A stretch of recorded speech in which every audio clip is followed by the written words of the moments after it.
Hey Coates Baptist, welcome to week 3 of Living Sent as we're studying this summer leadership development.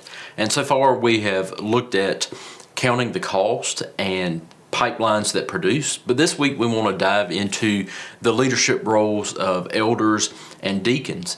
And as we do so, we think to ourselves, what is one area where elders and deacons work together to serve the church?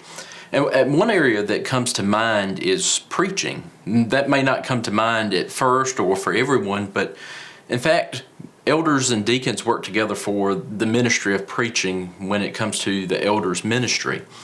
And we find that preaching is a very important aspect of the church's life. We find that it is important and critical for the vitality and the flourishing of the local church. We might think of the importance of preaching in this way, that God had one son and God made him a preacher.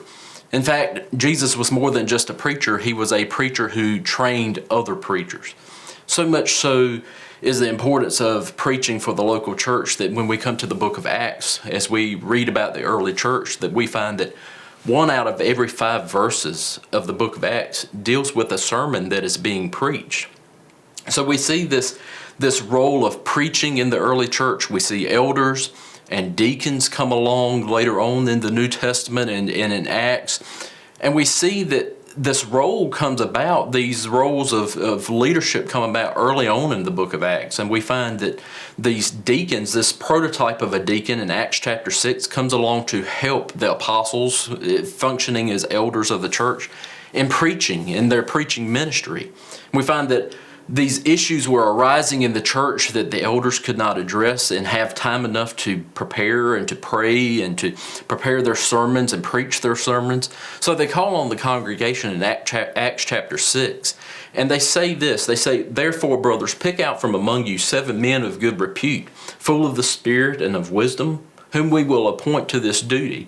But we will devote ourselves to prayer and to the ministry of the word."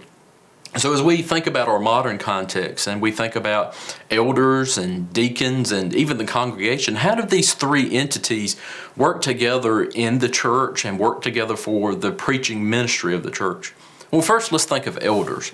Elders are to be the servant leader. They are to shepherd the church through preaching. Indeed, that's what Peter says in 1 Peter chapter 5, verse 2. He says that they are to exercise oversight over the flock, not under compulsion, but willingly, serving the church through their ministry of prayer and preaching.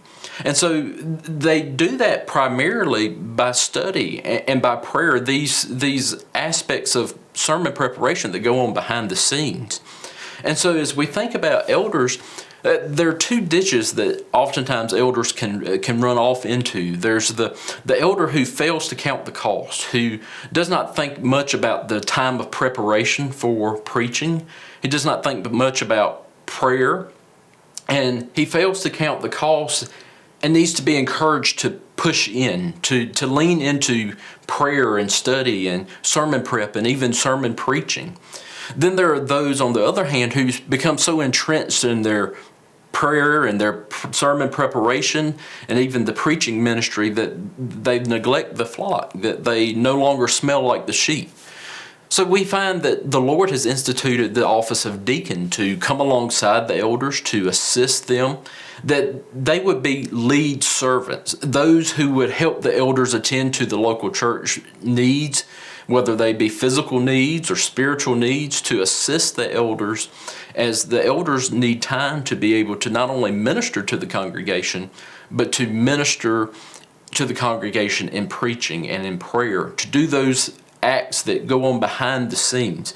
So the Lord has brought along deacons to help elders to have that time to study, to pray, to minister in word. And then we think about, third, the congregation. What is the congregation's role?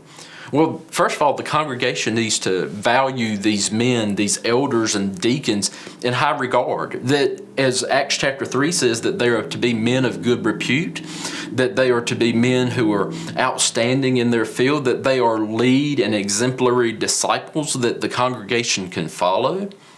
but then also that the congregation would understand the need for the pastor or the elder's study, that his time needs to be devoted to the Lord in prayer and devoted to the Lord in study of the Word, that he would prepare himself, that he could forget himself and preach the Word, proclaim the Word, that we should understand that the shepherd, the elders, that they minister to the church primarily through prayer and preaching.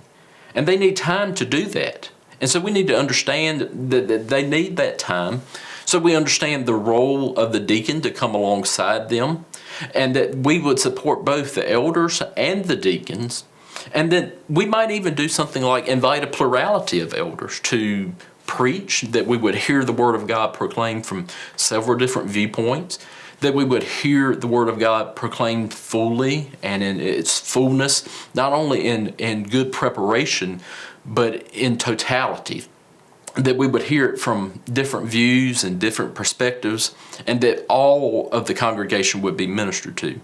And we do this all in light of Ephesians chapter 4, verses 11 through 16, where Paul reminds us that God has gifted these men, these deacons, these elders, these leadership roles to the church as a gift, that the church would be brought up to maturity, that they would be equipped, that we all would work together in ministry, that those of us in the congregation would be equipped to go out into the world, to proclaim the good news of the gospel as we go, and that we would see men and women added not only to our number, but to the number of the kingdom. And so we thank God for elders. We thank God for deacons, that they have come alongside us to support us, to equip us, to send us out into the world, that we would add men and women to the kingdom of heaven. God bless you.